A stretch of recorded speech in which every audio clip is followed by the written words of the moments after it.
de Asia Menor. Y dice la palabra, y escribe al ángel de la iglesia en Pérgamo. En otra versión dice, y escribe al líder de la iglesia, al encargado, al pastor, aquel que predica. Escríbale esta palabra. Qué gran responsabilidad tiene un pastor. Qué gran responsabilidad tiene aquel que predica la palabra. Porque la palabra es espada de dos filos, dice, que perjudica muchas veces y premia también. Depende cómo lo predicamos. Hemos hablado de la iglesia de Éfeso, que habían perdido el primer amor. Hemos hablado de la iglesia de Esmirna, que aunque era pobre materialmente, pero era rico en el Señor. Y el Señor le dice, sé fiel, permanece así, estate así fiel. Aunque no tienes tantas cosas, lujos materialmente, pero tienes algo aquí conmigo, pero tienes que vencer, le dice. Ahora viene la tercera iglesia de Pérgamo, y hemos leído, dice, y escribe al ángel de la iglesia en Pérgamo, el que tiene la espada.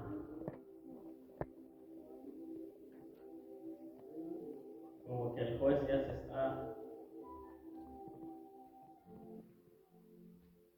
¿Cómo es la palabra?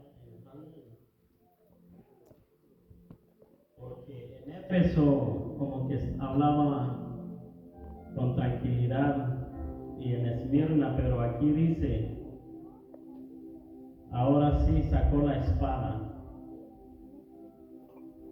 El que tiene la espada aguda de dos filos dice esto. En otra palabra, la espada es la autoridad y juicio de Cristo.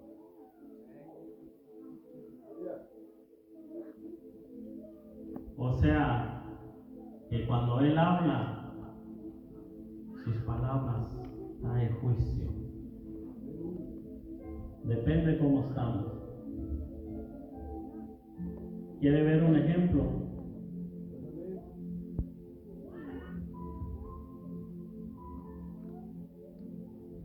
En Génesis 3:14, cuando Dios hizo al hombre, dijo, hagamos al hombre a nuestra imagen, lo puso en un lugar chulada, dijera un hermano, le dio autoridad sobre todo animal, gozaba el hombre en ese lugar hermoso, había oro, dice la palabra, había ríos de manantial, había bendición, había frutas, pero aunque el Señor nos pone en un lugar hermoso, siempre nos da una orden. Y la orden es que le dijo, de todo árbol pueden comer, mas no del árbol de la ciencia del bien y del mal. ¿Verdad? Hasta los niños saben esa historia. Pero el hombre o la mujer desobedeció la palabra, haciéndole caso al mundo, haciéndole caso al enemigo. ¿Y qué es lo que pasó ahí? Vino juicio de Dios. Cuando el Señor le habla al hombre, le dice, ¿dónde estabas? Por eso dice, el que tiene la espada aguda de dos filos. El Señor nada más habla y la tierra tiembla. En Isaías lo dice, los montes, los callados se pueden mover de su lugar cuando Él habla. Cuanto más aquel que, como dijo aquel cantante, eres polvo nada más. Cuanto más nosotros.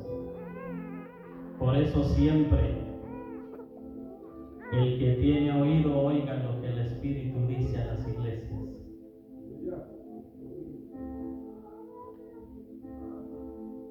La espada de doble filo simboliza algo muy poderoso.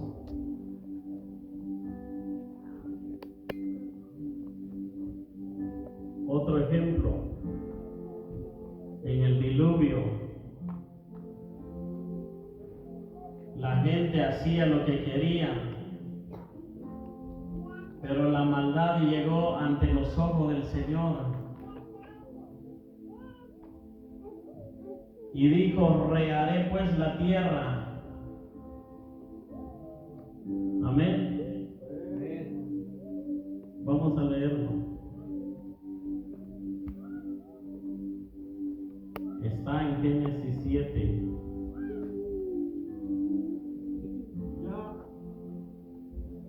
Vamos a leer el 6, dice, aconteció que cuando comenzaron los hombres a multiplicarse sobre la faz de la tierra, y les nacieron hijas, que viendo los hijos de Dios que las hijas de los hombres eran hermosas, tomaron para sí mujeres, escogiendo entre todas. Y dijo Jehová, no contenderá mi espíritu con el hombre para siempre, porque ciertamente él es carne, mas serán sus días 120 años. Cuando empezaron a hacer la maldad.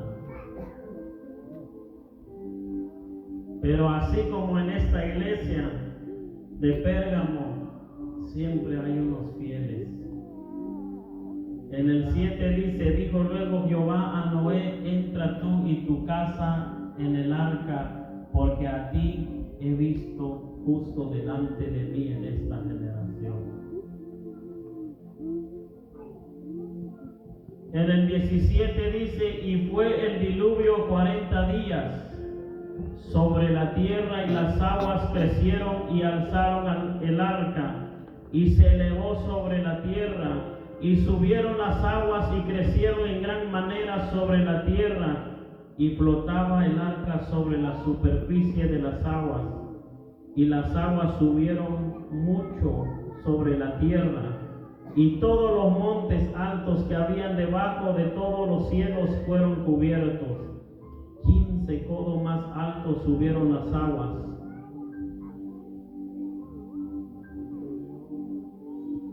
Cuando Él habla con Él, su palabra es como una espada de dos filos. Por eso, amada iglesia, pórtate bien, mi hijo, decía Belén.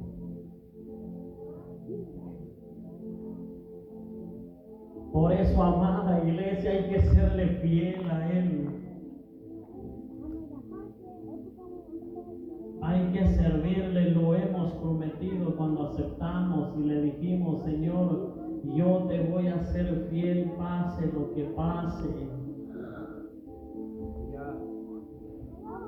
Para que no haya juicio. Y hay muchos ejemplos, amén.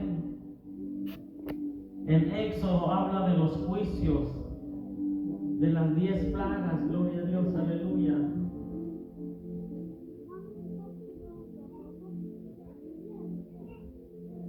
Y al final habla del gran juicio ante el trono blanco.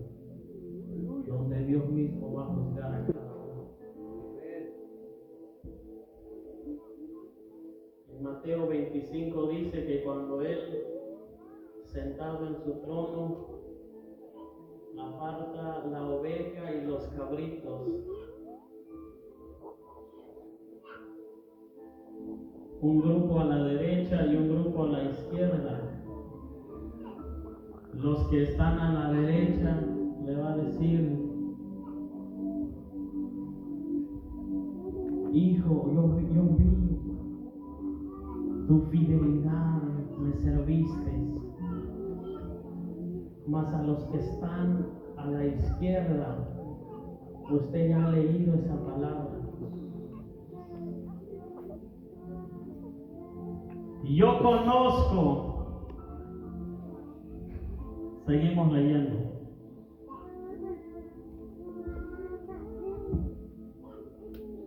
Yo conozco tus obras, le dice a esta iglesia. Esta iglesia era trabajadora porque tenía obras, como nosotros. ¿Y dónde moras? Donde está el trono de Satanás. En otra versión dice: yo sé que tú vives en la ciudad donde Satanás tiene su trono. O sea, en Pérgamo, donde estaba la iglesia, había maldad por todo lado en esa ciudad. Por eso el Señor lo halaga a esta iglesia y le dice: pero retienes mi nombre y no has negado mi fe. O sea, era una iglesia que no había negado la fe.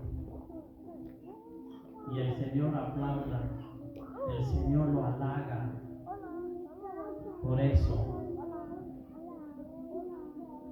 Pero siempre hay un pero.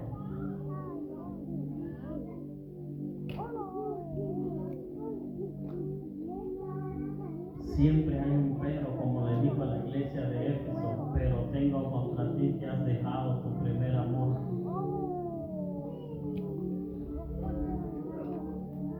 Esta iglesia,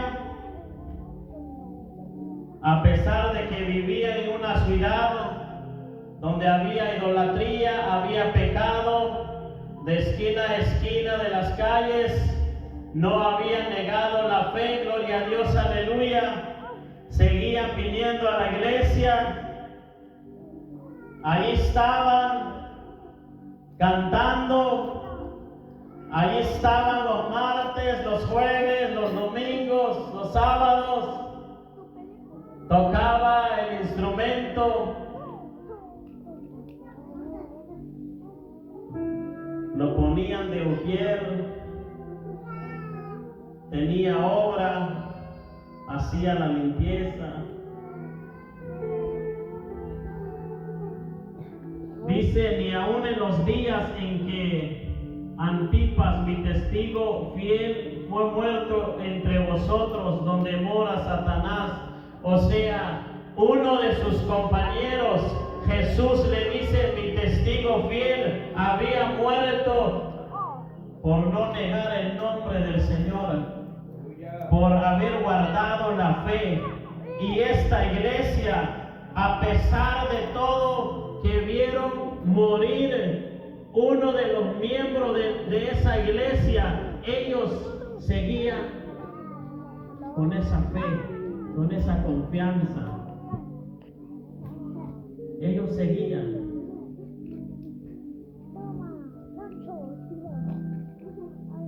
Era una iglesia. Amén. Pero aquí viene cuando el Señor lo reprende.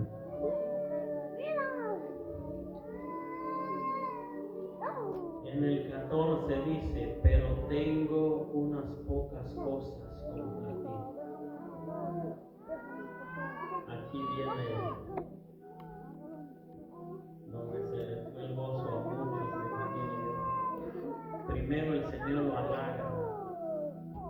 Primero el Señor le dice: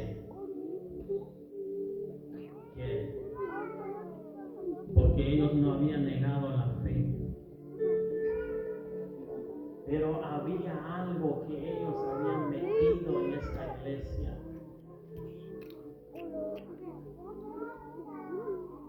Y dice, pero tengo unas pocas contra ti que tienes allí.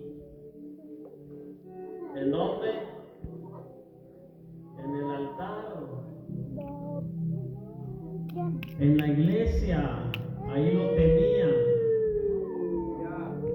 Tenían fe, claro que sí. Alguien le preguntaba allá afuera, ¿eres cristiano? Y él decía, amén. No había negado el nombre del Señor.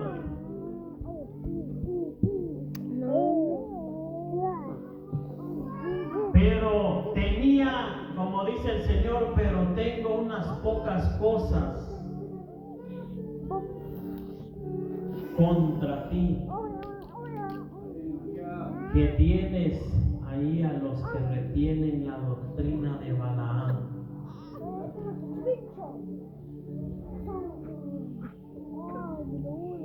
Oiga eso, ¿qué responsabilidad tiene el que dirige la alabanza?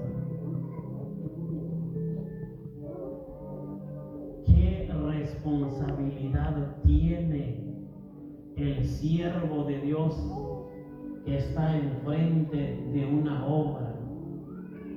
Porque el Señor lo va a llamar a cuenta. Esta iglesia, el Señor le dice al líder que él tenía unas pocas cosas que él lo había pasado de alto, por alto, que estaba allí en ese lugar. Y era la doctrina de Balaam. ¿Y cuál es la doctrina de Balaam? La respuesta ahí viene, que enseñaba a Balaam a poner tropiezo ante los hijos de Israel. Balaam era un profeta falso.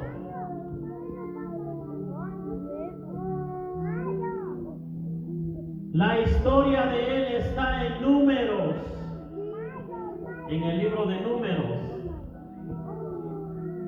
capítulo 22 en adelante hasta el 31, que él conocía a Dios, claro que sí.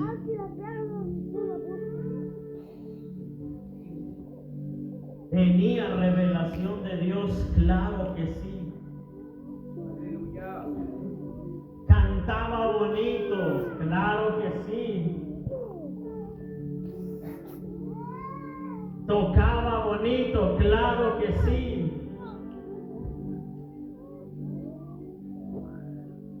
Pero el Señor mira.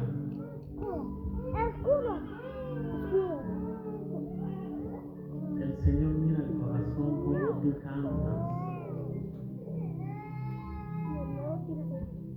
El Señor mira lo de adentro, como tú lo haces.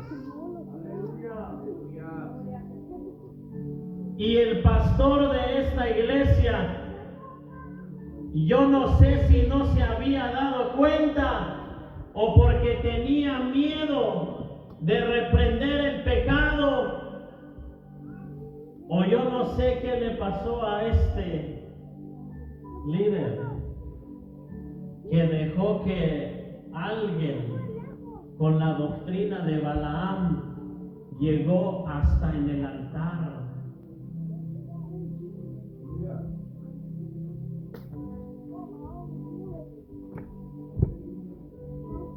Qué bonito cantar las alabanzas, como dice la palabra, cánticos espirituales. Pero este pastor lo cambió. Ahora puro mambos tocaba. Ahora pura bachata tocaba en el altar. Yo no sé si qué le pasó al gran líder de esa iglesia, que permitió la doctrina de Balaam en ese lugar.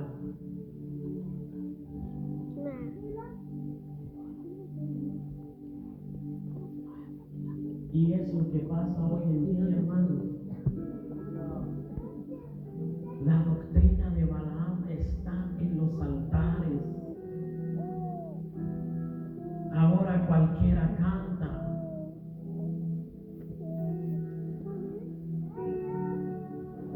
Ahora viene 2, 3 domingos y yo quiero que me dan para dirigir, para predicar, para pastorear y para...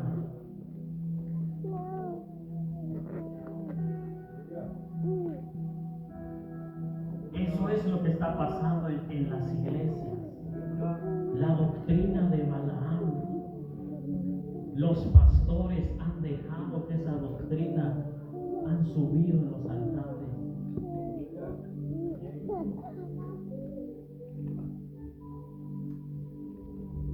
Ahora puro una vueltecita para Jehová, un brinquito para Jehová. Ya no hay esas alabanzas espirituales que cantaron Pablo y Silas allá en la cárcel, y las cadenas, los cepos que tenían atado en los pies y manos fueron rotas. Ahora, hermanos, el que viene atado de tantas cosas regrese peor.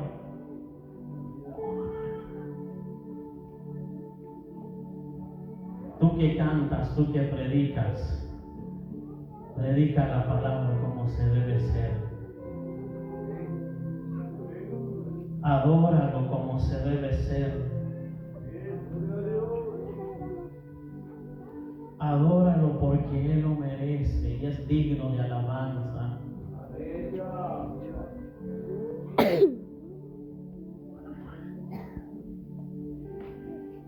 Por eso el Señor dice que traía la espada de 2 filos contra esta iglesia. Venía como que ya con esa paciencia se está agotando, porque ahorita es un Dios misericordioso, pero va a llegar el día que va a ser un Dios juez. Y un juez que no puede ser sobornado por $100,000, $30,000, ni con el mejor abogado. Allí vas a recibir lo que está en ese libro.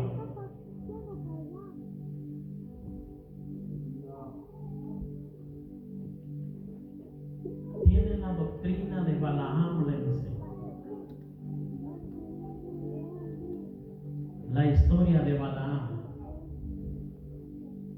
Era un profeta conocido,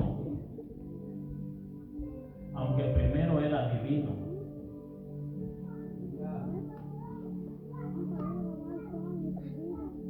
Por eso profeta falso le dice. No es un... Pero conocía la palabra, sabía. Y su fama, donde él vivía, llegó lejos. Cuando el Señor sacó el pueblo de Israel de Egipto, guiado por Moisés, dice la palabra que iban conquistando esas tierras y llegaron cerca de Moab. Es allí cuando aparece Balaam. Balaam tienen acuerdo con ese rey, y ese rey lo citó y le dice: Balaam, yo sé que Dios habla contigo, ahora sí te necesito, hagamos alianza. yo te voy a recompensar. Yo sé lo que a ti te gusta, Balaam. Amén. Mandó a un grupo de soldados primero y le dijo: el rey te cita, el rey de Moab, venga con nosotros.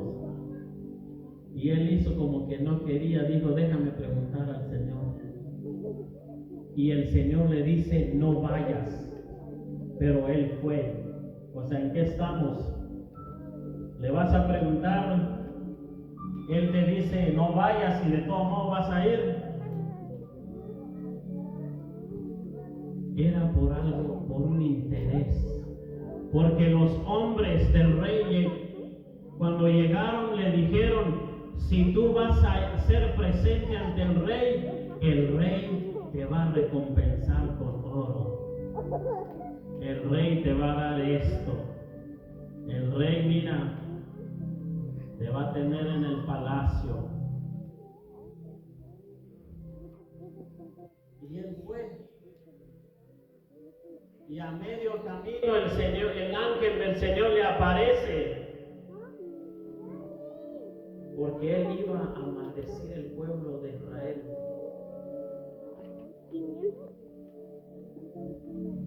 Y viene la palabra de Dios y le dice: ¿cómo tú puedes maldecir lo que está bendito?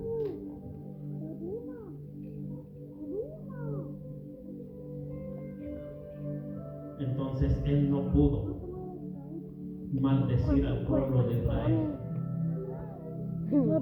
pero le dio una estrategia a ese rey y le dice: ¿sabes qué, rey? Yo no puedo maldecir al pueblo de Dios, es bendito. No está a la venta.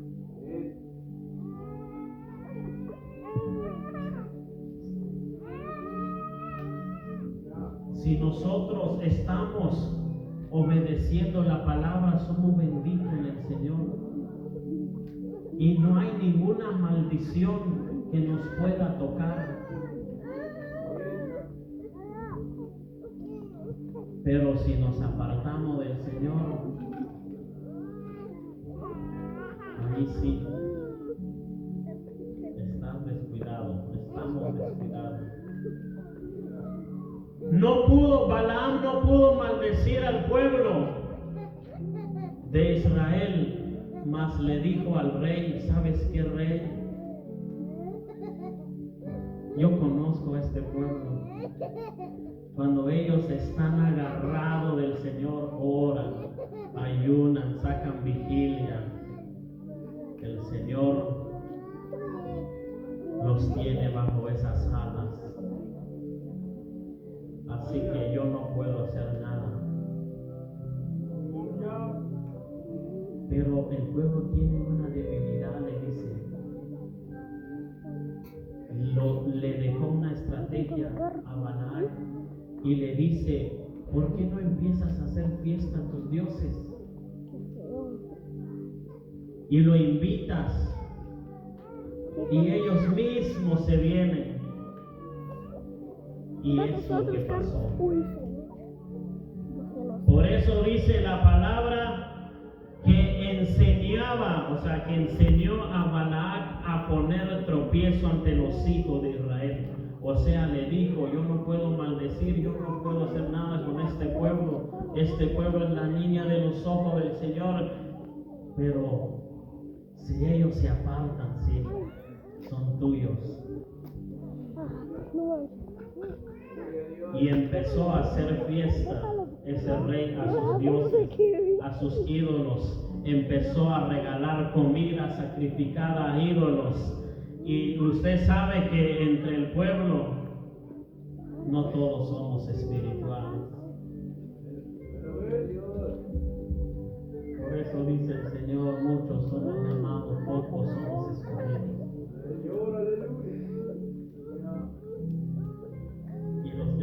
Aquí estamos, ¿verdad? De los escogidos. El rey empezó a hacer fiesta, empezó a hacer comida, Pero primero sacrificaban a los ídolos y todo empezaron a comer. Diría uno de los hijos de Israel, como que estamos mejor la fiesta ya. Va a echar una vueltecita, hombre, ¿qué va a pasar?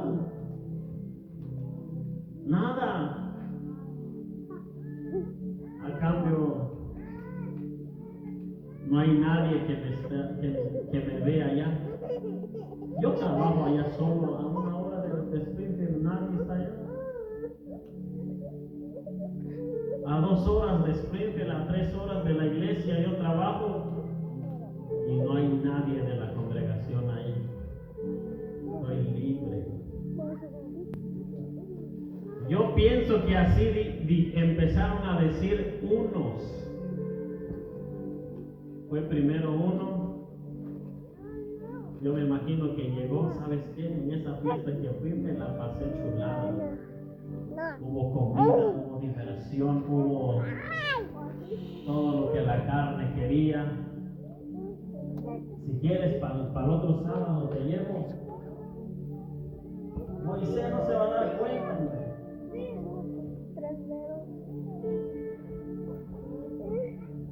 Y así fueron. Fue uno primero, fue 2, fue 3, fue 4. Y la palabra de Dios dice que en ese día, cuando el Señor habló, fueron 70,000 hombres los que murieron. Por uno que empezó a llevar uno por uno.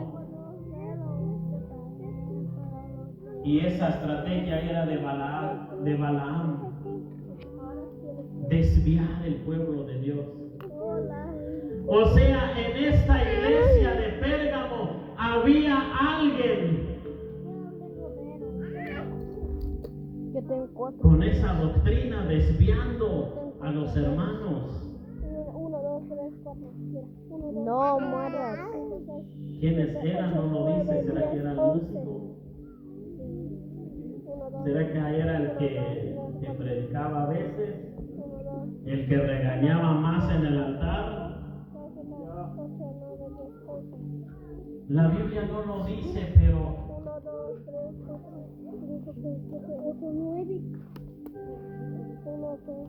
pero allí estaba, porque el Señor le dice, pero tienes allí la doctrina de Balaam. ¿Cómo llegó esa doctrina? Pues alguien lo trajo. Era un hermano que es bueno para desanimar a otros. Yo me imagino que le llega, hermano, como que no tengo ganas de ir a la iglesia. Quedémonos, hombre, hacemos una carnita asada sábado y hay que estar el culto ahí. Es más, llamemos al otro que traiga toda su familia. Vamos al Kroger, al Walmart, mira, apenas cayó cheque ayer, hombre.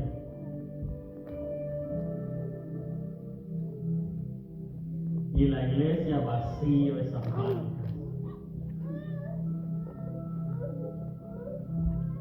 Ahí estaban esos varones, esas mujeres que le enseñaban a fornicar, a comer cosas sacrificadas a ídolos, porque dice, pero tengo unas pocas cosas contra ti, que tienes allí en esa iglesia los que retienen la doctrina de Balaam, que enseña a Balac a poner el tropiezo